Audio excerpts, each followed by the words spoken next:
Good morning बच्चों, कैसे हैं आप लोग। उम्मीद करते हैं बहुत अच्छे होंगे।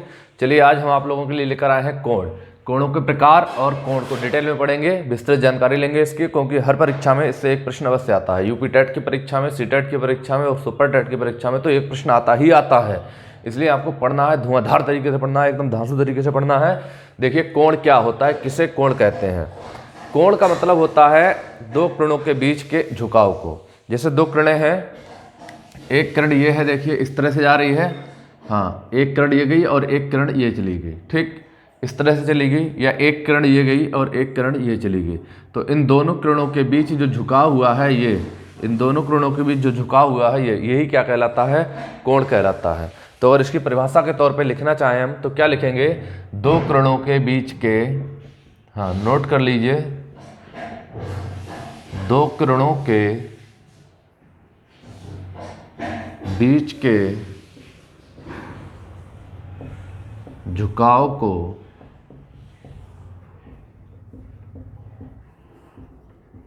कोण कहते हैं, ठीक है।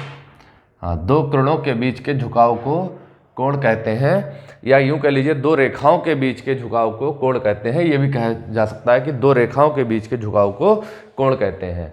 अब ये कोण जो होते हैं हमारे, होते कितने प्रकार के हैं, हमें ये समझना है। कोणों के प्रकारों की विस्तृत जानकारी लेनी है। तो कोण जो हमारे होते हैं वो कई प्रकार के होते हैं और उन सबको हम डिटेल में पढ़ेंगे। तो पहला कोण होता है, देखिए हमारा पहला कोण है शून्य कोण, ठीक। शून्य कोण क्या होता है, ठीक है। तो शून्य कोण वह होता है जब दो किरणें एक दूसरे के ऊपर संपाती होती हैं, एक दूसरे पर संपाती होती हैं, तो वो कोण जो है, उनके बीच जो कोण बनता है वो शून्य कोण कहलाता है।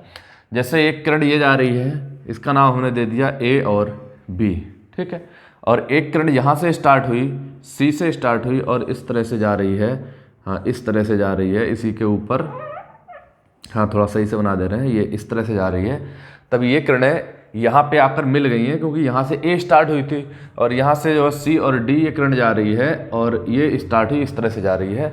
तो ये किरण, इन किरणों के बीच जो झुकाव होता है वो कहलाता है शून्य कोण। तो एक किरण जा रही है, उसके ऊपर से दूसरी किरण चली गई, तो ये किरणें हो गई एक दूसरे के संपाती। और जब ये किरणें संपाती हो जाती हैं तब इनके बीच जो झुकाव होता है वो होता है जीरो अंश, कोई झुकाव ही नहीं है, तो इसे कहते हैं जीरो अंश। और ये क्या कहलाता है, शून्य कोण कहलाता है। तो परिभाषा अगर लिखना चाहें तो क्या लिखेंगे हम, दो किरणों, जब किसी कोण की, हाँ दोनों किरणें संपाती हो, ठीक है, जब किसी कोण की दोनों किरणें संपाती हो तब वो कोण क्या कहलाता है, शून्य अंश कोण कहलाता है। और शून्य अंश के कोण की जो माप होती है वो होती है जीरो अंश, ठीक। इसकी माप जो होती है वो जीरो अंश होती है और वो इस तरह से कोण बनता है। इसकी डिजाइन थोड़ा ऊपर बना दे रहे हैं, यहाँ पे ये हो गया ए और बी हो गया, और यहाँ से एक किरण आ रही है इस तरह से, तो ये हो गई डी और ये हो गई सी। तो इनके बीच जो कोण बना है जीरो अंश का कोण कहलाता है, यही होता है हमारा शून्य अंश, ठीक। दूसरा कोण आता है न्यून कोण। न्यून कोण क्या होता है, ठीक है। न्यून कोण भी परीक्षा में पूछा जाता है। तो एक ऐसा कोण जिसकी माप जो है जीरो अंश से अधिक हो और 90 अंश से कम होती है तो वो कहलाता है न्यून कोण। जैसे इस तरह की एक डिजाइन बना देंगे हम, हाँ इस तरह की,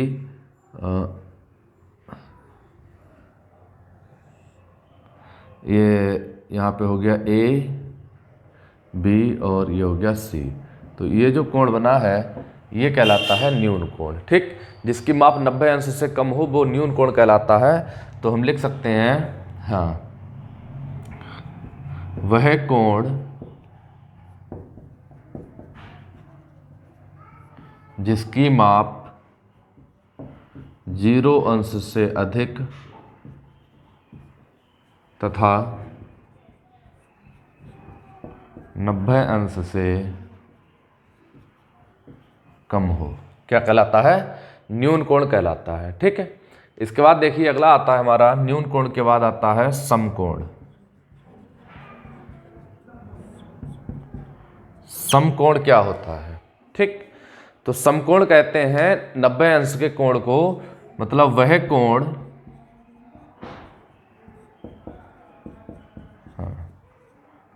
जिसकी माप 90 अंश होती है वो क्या कहलाता है, समकोण कहलाता है। इसकी आकृति कैसे बनेगी, इस तरह से बनती है। ये होता है समकोण, हमारा ये हो गया ए बी और सी, ये जो कोण बना ये समकोण होता है और इसका मान जो होता है वो 90 अंश होता है। ठीक, समकोण के बाद आता है हमारा नंबर 3 पे आता है अधिक कोण, 4 पे। चौथा पॉइंट है हमारा अधिक कोण। अधिक कोण क्या होता है, अधिक कोण कहते हैं 90 अंश से अधिक, 90 अंश से अधिक और 180 अंश से छोटे कोण को हम लोग कहते हैं अधिक कोण। और ये कैसे बनता है, इसकी डिजाइन इस तरह से होती है। ये कोण हो गया और 90 अंश से अधिक बनाना है तो हम इस तरह से बना लेंगे और ये कहलाएगा, हाँ ये हो गया सी, ये हो गया ए और ये हो गया बी, और इनके बीच जो कोण बना है यही कहलाता है अधिक कोण। ठीक, क्योंकि ये कोण जो है 90 अंश से अधिक है और सीधा कर देते हैं हम तो ऋज कोण बन जाता, अर्थात सरल कोण बन जाता।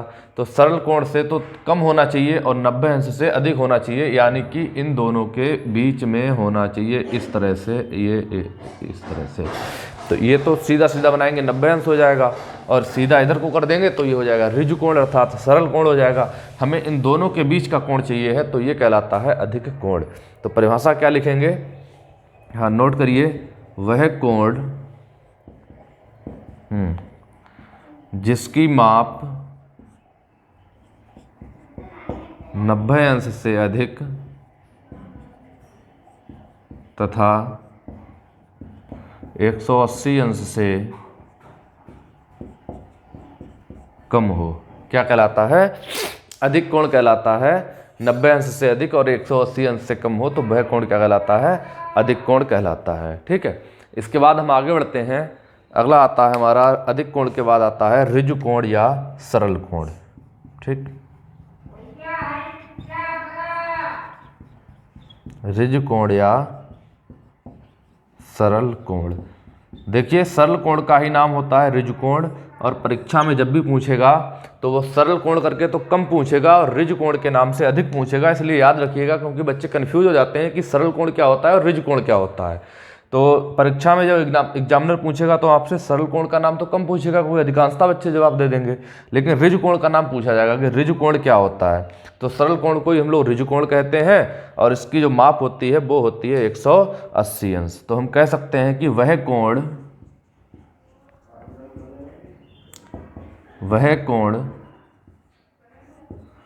जिसकी माप 180 अंश होती है। ठीक है, इसकी एक परिभाषा और आती है, कहना चाहिए कि इसकी जो दोनों किरणें होती हैं, इस तरह से हम इसका चित्र बनाते हैं। ए बी है, एक किरण इधर को जा रही है, ये ए हो गया और ये बी हो गया, और यहीं ए से स्थान से एक किरण इधर को चली जाएगी, ये सी हो गया। तो ये दोनों किरणें जो हैं एक दूसरे के विपरीत हो गई, जबकि शून्य अंश में दोनों किरणें एक ही तरफ होती हैं और ऋजु कोण में दोनों किरणें विपरीत होती हैं, एक इधर जा रही है एक उधर जा रही है। तो इनके बीच जो कोण बनता है वो बनता है 180 अंश का। ठीक है, तो इसकी एक परिभाषा और बनेगी, क्या बनेगी, वह कोण जिसकी दोनों किरणें विपरीत होती हैं, जिसकी दोनों किरणें विपरीत होती हैं वह भी क्या कहलाता है, ऋजु कोण या सरल कोण कहलाता है। उसकी माप भी कितनी होती है, 180 अंश होती है। तो इतनी बात क्लियर हो गई होगी कि शून्य कोण की जो माप होती है वो होती है 0 अंश, न्यून कोण की जो माप होती है वो होती है 0 अंश से अधिक और 90 अंश से कम। सम कोण की जो माप होती है वो होती है 90 अंश, अधिक कोण की जो माप होती है वो 90 अंश से अधिक और 180 अंश से कम होती है, और ऋजु कोण की जो माप होती है वो होती है 180 अंश। इसका स्क्रीनशॉट लीजिए, फिर आगे बढ़ते हैं पॉइंट टू पॉइंट। अगला कोण है, देखिए हमारा आता है बृहत्त कोण हाँ, बृहत्त कोण या कह लीजिए पूरा इसे हम लोग कहते हैं प्रतिवर्ती कोण।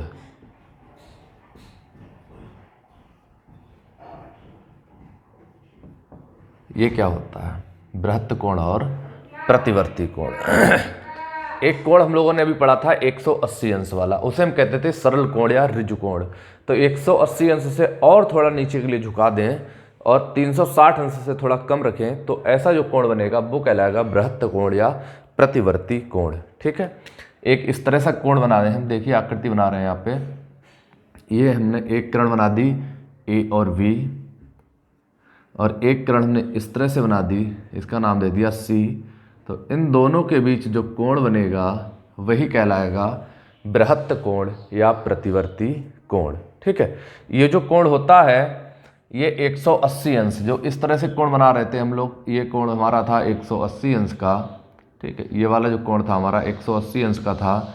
तो ये जो कोण होता है इस 180 अंश के कोण से बड़ा होता है, और जो पूरा राउंड अगर हम घुमा दें इस तरह के लिए, इधर के लिए पूरा राउंड घुमा दें, तो ये बन जाएगा 360 अंश का। ठीक है, तो 360 अंश के कोण से छोटा है और 180 अंश के कोण से थोड़ा बड़ा है, तो इस तरह का जो कोण होता है वो कहलाता है बृहत्त कोण या प्रतिवर्ती कोण। आपके यूपी टेट और सी टेट के एग्जाम में केवल कोण का मान ही पूछेगा, और या फिर एक डायग्राम बना के दे देगा, उसमें पूछ लेगा कि ये कोण जो है किस एंगल को दर्शा रहा है। तो आपको पता होना चाहिए 180 अंश से बड़ा और 360 अंश से छोटा कोण क्या कहलाता है, बृहत्त कोण या प्रतिवर्ती कोण कहलाता है। तो इसकी परिभाषा लिखेंगे तो क्या लिखेंगे,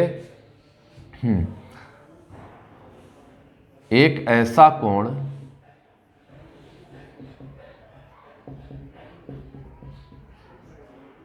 जिसकी माप 180 अंश से अधिक तथा 360 अंश से कम होती है, क्या कहलाता है, बृहत्त कोण या प्रतिवर्ती कोण कहलाता है। ठीक है, इसके बाद अगला कोण आता है, देखिए संपूर्ण कोण। संपूर्ण कोण, संपूर्ण कोण को हम कंप्लीट एंगल भी कह सकते हैं, कंप्लीट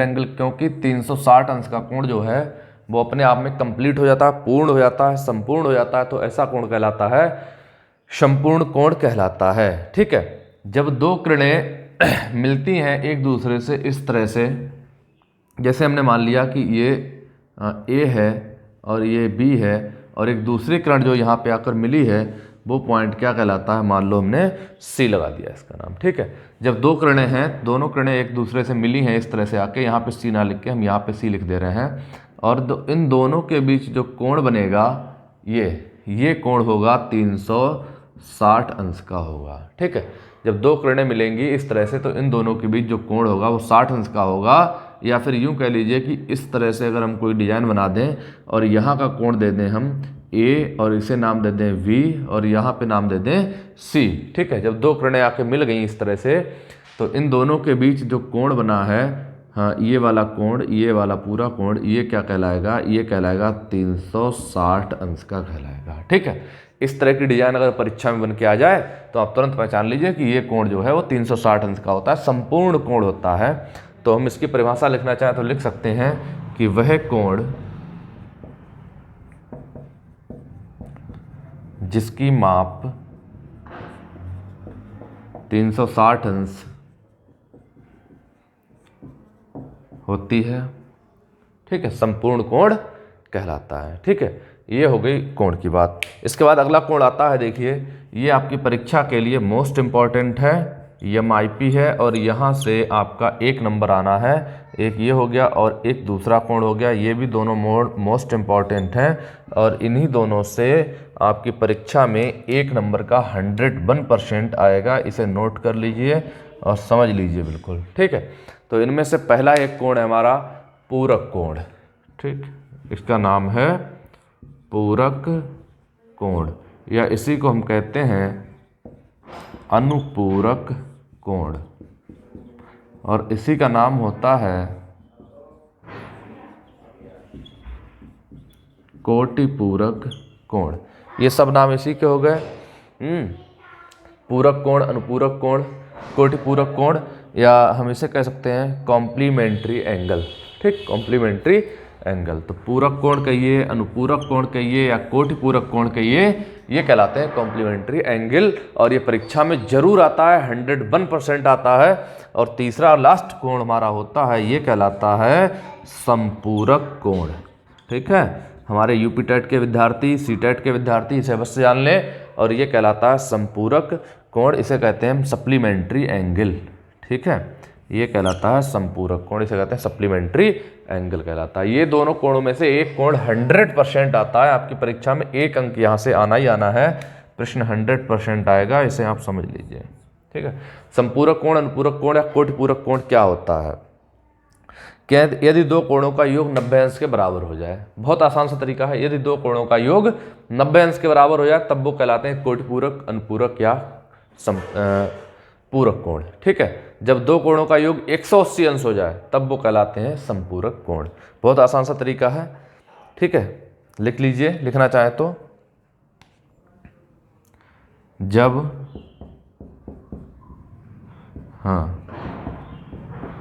दो कोणों का योग, जब दो कोणों का योग 90 अंश के बराबर हो जाता है तो वे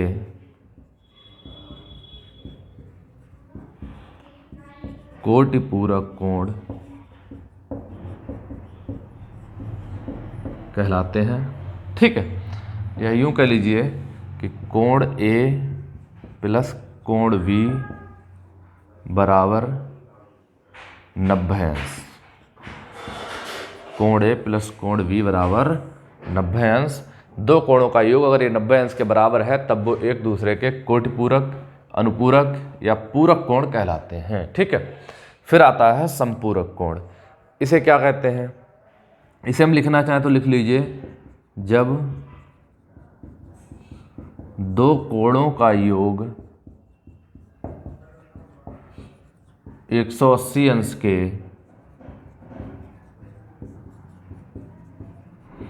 बराबर हो जाता है तो वे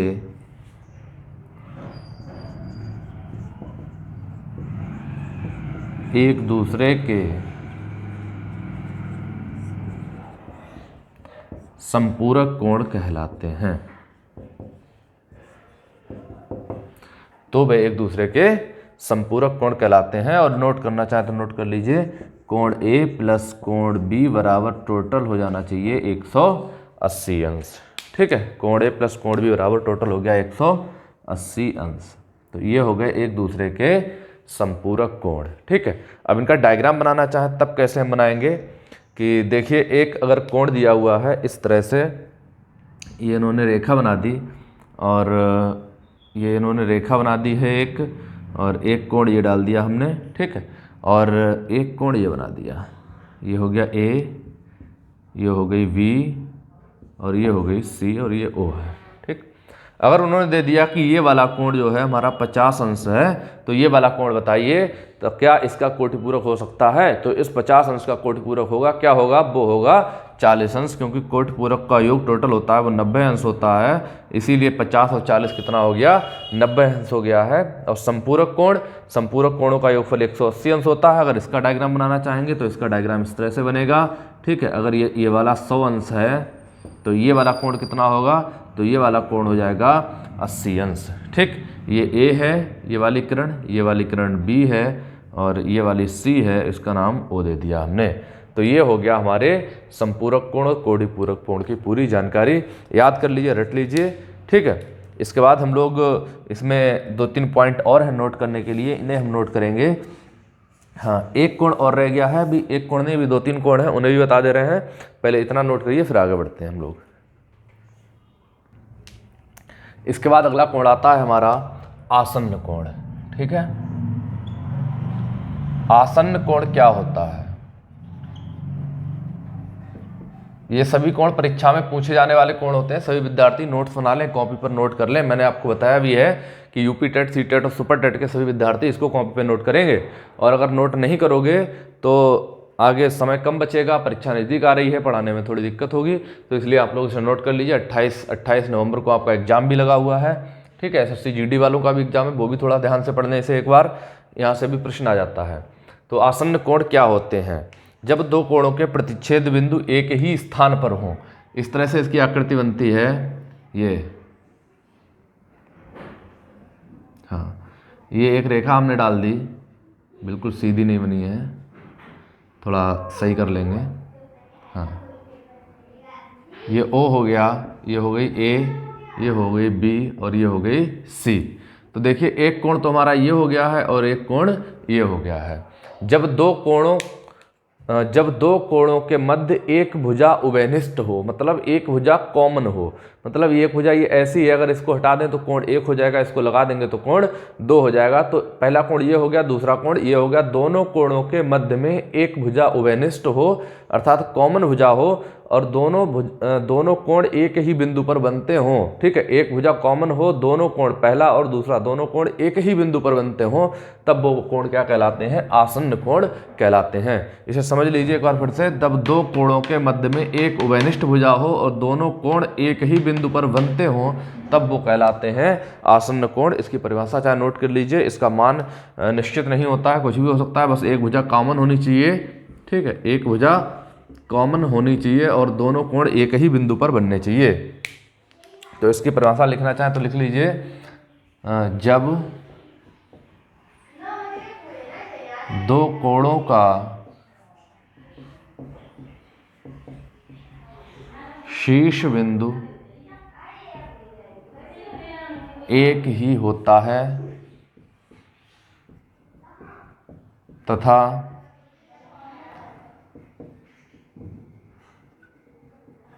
दोनों कोणों के बीच एक भुजा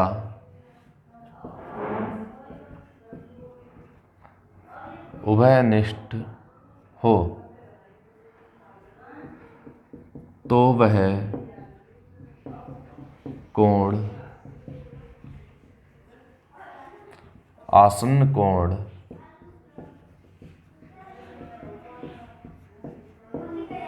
कोण कहलाते हैं, ठीक है। तब वो दोनों कोण, तब वे दोनों लिख लीजिए। तो वे दोनों कोण आसन्न कोण कहलाते हैं। ये हमारा चित्र हो गया। और इसके बाद अगला कोण आता है शीर्षाभिमुख कोण।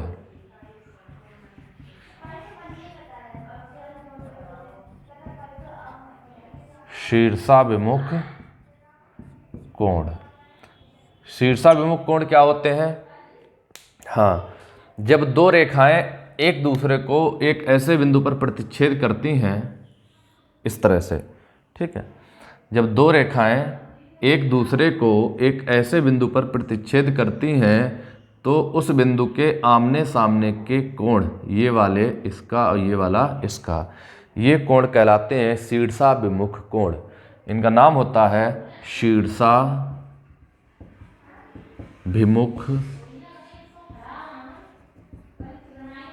कोण। ये कोण कहलाते हैं शीर्षाभिमुख कोण। और ये कोण जो है आपस में बराबर भी होते हैं, ठीक है। हाँ, आपस में कैसे होते हैं? बराबर होते हैं। और ये शीर्षाभिमुख कोण होते हैं, आपस में बराबर होते हैं। परिभाषा लिखना चाहे लिख लीजिए। जब दो रेखाएं एक दूसरे को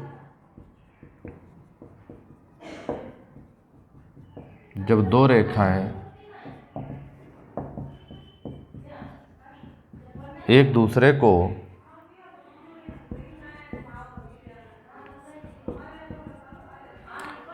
किसी बिंदु पर काटती हैं या प्रतिच्छेद करती हैं, तो प्रतिच्छेद बिंदु पर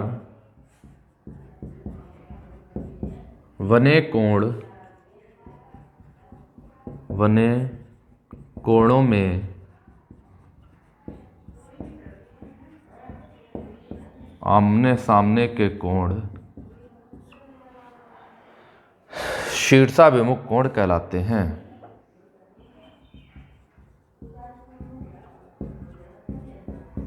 आमने सामने के कोण शीर्षाभिमुख कोण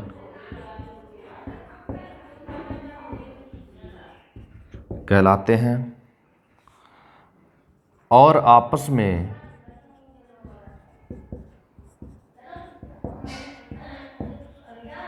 बराबर होते हैं। शीर्षाभिमुख कोण आपस में बराबर होते हैं जब दो रेखाएं एक दूसरे को एक बिंदु पर काटती हैं, प्रतिच्छेद करती हैं, तो प्रतिच्छेद बिंदु पर बनने वाले कोणों में जो आमने सामने के कोण होते हैं, ये वाला कोण इस कोण का और ये वाला कोण इस कोण का शीर्षाभिमुख कोण कहलाता है, क्योंकि इनके शीर्ष जो है आमने सामने हैं और ये कोण आपस में बराबर भी होते हैं। ठीक है, डायग्राम बना लीजिए। और इसके बाद हम लोगों को पढ़ना है संगत कोण और एकांतर कोण, और इसके बाद पढ़ने हैं सम्मुख कोण। 3 कोण और रह गए हैं, उनको भी हम डिटेल में पढ़ेंगे। पहले इसका स्क्रीनशॉट ले लीजिए। इसके बाद हम लोग आगे बढ़ते हैं। अगला क्रम है हमारा सम्मुख कोणों का। ठीक है, हाँ, सम्मुख कोण क्या होते हैं? एक आकृति है, देखिए बना रहे हैं। हाँ, ये आकृति बन गई इस तरह की, और इस आकृति में 4 भुजाएं हैं, और 4 भुजाओं से बनी हुई आकृति कहलाती है चतुर्भुज। ठीक है, वो किसी तरह की भी हो सकती है, थोड़ी उधर झुकी हुई, आप इधर झुकी हुई बना लीजिए, सीधी बना लीजिए, तो ये कहलाती है चतुर्भुज की आकृति। और इस आकृति का हमने नाम दे दिया A, B, C और D। इसमें 4 कोण हैं, देखिए, एक कोण ये है, एक कोण ये है, एक कोण ये है और एक कोण ये है। तो सम्मुख कोण क्या होते हैं? ऐसे 2 कोण जिनमें कोई भी भुजा उभयनिष्ठ ना हो, अर्थात कोई भी भुजा कॉमन ना हो, ठीक, तो वो कहलाते हैं सम्मुख कोण। और जिनमें एक भुजा उभयनिष्ठ होती है तब वो कहलाते हैं आसन्न कोण, हमने पीछे पढ़े थे।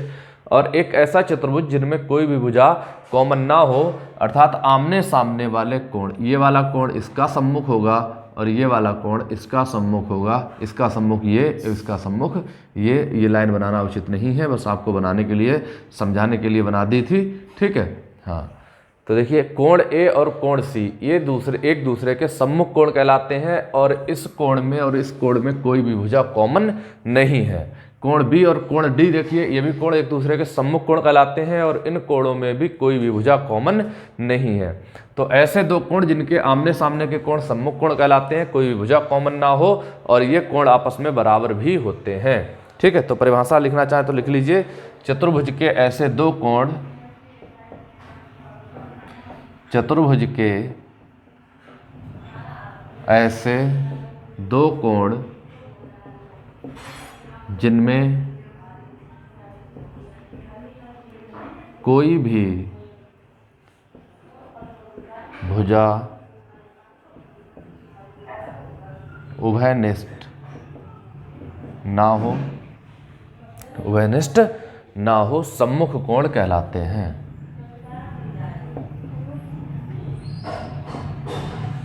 सम्मुख कोण कहलाते हैं। चतुर्भुज के ऐसे 2 कोण जिनमें कोई भी भुजा उभयनिष्ठ ना हो सम्मुख कोण कहलाते हैं, और ये आपस में बराबर भी होते हैं। हाँ, आपस में बराबर भी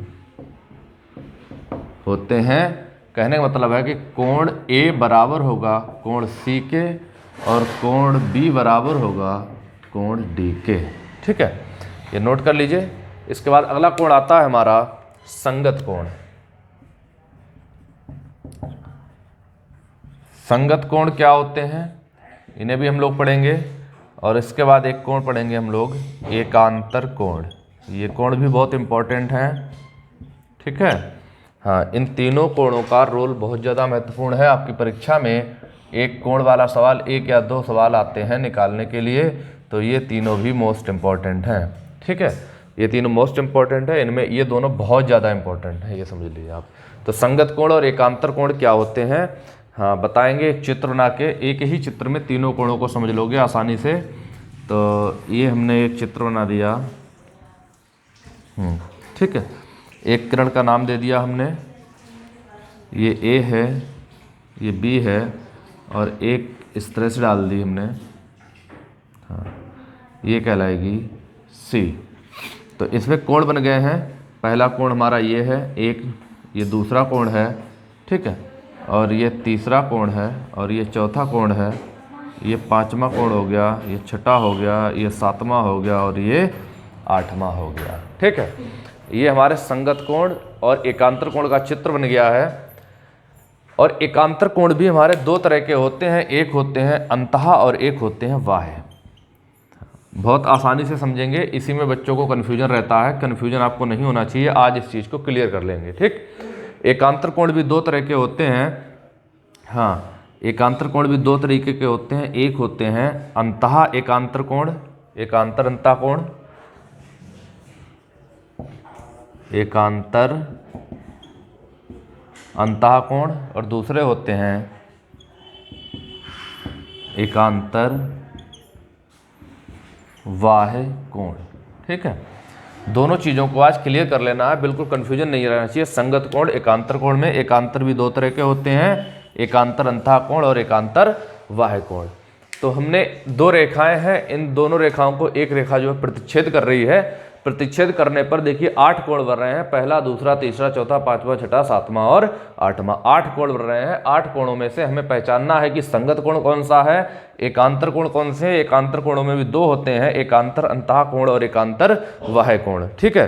क्लियर हो गया, इसका चित्र बनाइए और आसानी से समझते हैं हम लोग, ठीक। तो संगत कोण कौन कौन से होते हैं, देखिए कोण पहला है संगत कोण, ये इस स्थान पर बना हुआ है, जो संगत इसकी होगी वही संगत देखिए नीचे वाले में किसकी है। तो जैसा ये दिख रहा है वैसा ही ये दिख रहा है, मतलब सेम रूप वाले कोण क्या कहलाते हैं, संगत कोण कहलाते हैं। तो कहना चाहिए कोण वन, कोण वन जो पहला कोण है वो बराबर किसके होगा, कोण संख्या 5 के, ठीक है, कोण संख्या 5 के, और ये दोनों कोण क्या कहलाएंगे, संगत कोण कहलाएंगे, ठीक है।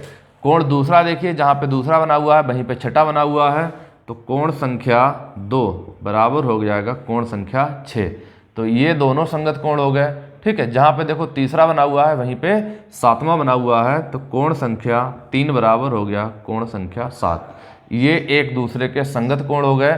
कोण संख्या 4 जहाँ बना है वहीं पे 8 बना हुआ है, तो कोण संख्या 4 बराबर हो गया कोण संख्या 8 के। ये कहलाते हैं एक दूसरे के संगत कोण। देखो जहाँ पर 1 बना है वहीं 5 बना है, जहाँ पे 2 बना है वहीं 6 बना है, जहाँ 3 बना है वहीं पे 7 बना है, जहाँ पे 4 बना है वहीं पे 8 बना हुआ है। एक ही स्थान पर बनने वाले कोण एक रेखा से प्रतिच्छेद बिंदुओं पर एक ही जैसे बनने वाले कोण क्या कहलाते हैं, संगत कोण कहलाते हैं। आसानी से समझ लीजिए, और ये आपस में बराबर भी होते हैं, इसीलिए हमने लिखा है कोण 1 बराबर कोण 5।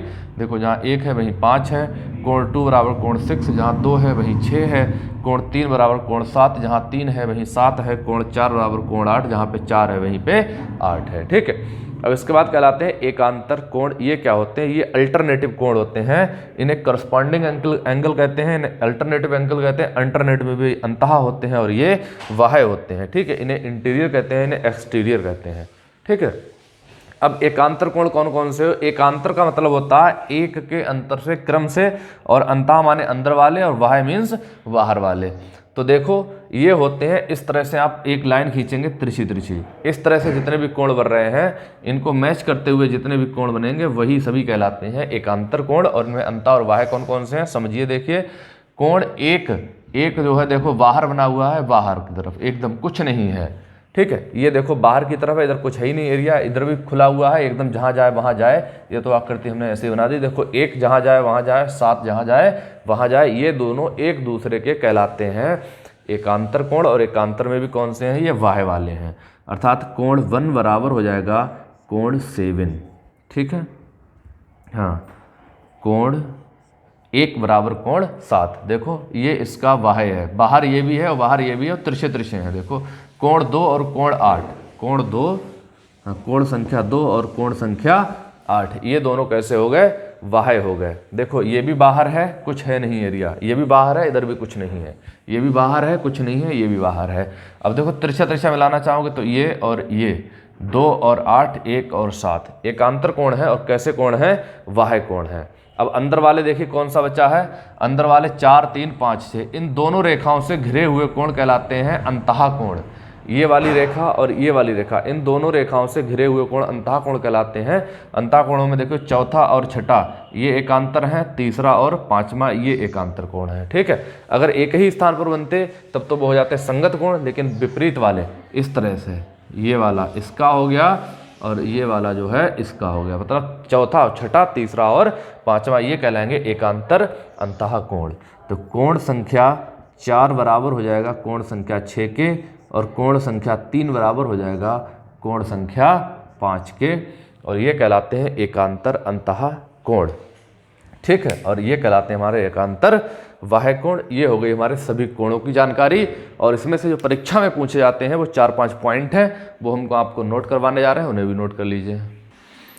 आगे परीक्षा में आने वाले कुछ पॉइंट्स हैं जो हम आपके लिए नोट कराना चाह रहे हैं, आप लोग नोट कर लीजिए, और मोस्ट इंपॉर्टेंट पॉइंट हैं।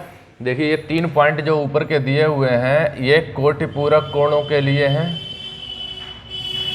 और ये नीचे वाले 3 पॉइंट्स दिए हुए हैं ये संपूरक कोण के लिए हैं। ठीक है, तो पहला पॉइंट है हमारा, क्या 2 न्यून कोण एक दूसरे के कोटिपूरक हो सकते हैं। हम लोग जानते हैं कि कोण A प्लस कोण B दोनों का योग 90 अंश अगर हो जाता है तब वह एक दूसरे के कोटिपूरक कोण कहलाते हैं। और न्यून कोण वह होता है जिसका मान 90 अंश से छोटा हो सकता है। ठीक है, अगर एक न्यून कोण हमारा 90 अंश से छोटा है, मान लीजिए 80 अंश का है, तो दूसरा न्यून कोण 10 होगा, दोनों का कितना हो जाएगा, 90 हो जाएगा। अर्थात 2 न्यून कोण कोटिपूरक कोण हो सकते हैं। ये कथन हमारा कैसा है, एकदम सही है। ठीक है, इसको सही मान लेंगे, ये कैसा है, एकदम सही है। ठीक है, दूसरा पॉइंट है, क्या 2 समकोण एक दूसरे के कोटिपूरक हो सकते हैं। तो समकोण का मान जो है 90 अंश होता है, और जबकि 2 कोटिपूरक का योग 90 अंश होना चाहिए, तो 90 और 90 जोड़ोगे तो ये हो जाएगा 180 अंश, अर्थात ये नहीं हो सकता है। ये बात जो है कैसी है, गलत है। ठीक है, तीसरा पॉइंट है हमारा, क्या 2 अधिक कोण कोटिपूरक हो सकते हैं। बिल्कुल नहीं हो सकते हैं, क्योंकि अधिक कोण का मान 90 अंश से बड़ा होता है, 90 अंश से बड़ा वाला कोटिपूरक हो ही नहीं सकता, अर्थात ये वाला भी कैसा है, ये पॉइंट भी हमारा कैसा हो गया, गलत हो गया। ठीक है, तो सिर्फ एक ही पॉइंट सही है कि क्या 2 न्यून कोण कोटिपूरक हो सकते हैं, यही बात बिल्कुल सत्य है। फिर कह रहे हैं, क्या 2 न्यून कोण एक दूसरे के संपूरक हो सकते हैं। तो हम लोग जानते हैं कि 2 संपूरक कोणों का योगफल जो है वो 180 अंश के बराबर हो सकता है। तो 2 न्यून कोण, जबकि न्यून कोण हमारा 90 अंश से छोटा होता है, 90 अंश से छोटा वाला 89 अंश भी हो सकता है। अगर हम 89 ही जोड़ लेते हैं तब भी ये 9 9 18 हो गए, 8 8 16 117 178 अंश ही हुआ, जबकि होना कितना चाहिए, 180 अंश होना चाहिए, यानी कि 2 न्यून कोण संपूरक कोण नहीं हो सकते। क्लियर। फिर अगला पॉइंट है, क्या 2 समकोण एक दूसरे के संपूरक हो सकते हैं। तो समकोण तो हो ही सकते हैं, क्योंकि समकोण का मान 90 होता है, और 90 90 जोड़ेंगे तो कितना हो जाएगा, 180 अंश हो जाएगा, संपूरक के बराबर हो जाएगा। अर्थात 2 समकोण एक दूसरे के संपूरक हो सकते हैं। ठीक है, फिर अगला पॉइंट है, क्या 2 अधिक कोण संपूरक हो सकते हैं।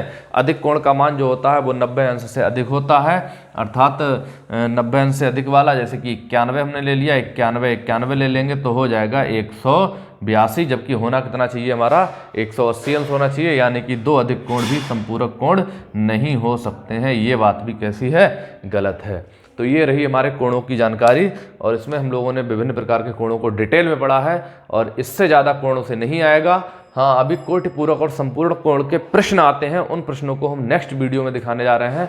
बहुत ही इंपॉर्टेंट वीडियो रहेगा वो वाला भी इसके साथ में, और ज्यामिति का इससे एक पहला वीडियो हमने बनाया है जिसमें आपको रेखा और बिंदुओं के बारे में जानकारी दी है, उसको भी डिटेल में पढ़िएगा। कॉपी पर नोट कर लीजिए, हमारे जो विद्यार्थी हैं वो सभी कॉपी पर नोट कर लें और अच्छे से पढ़ें। मिलते हैं फिर नेक्स्ट वीडियो में। ठीक, जय हिंद।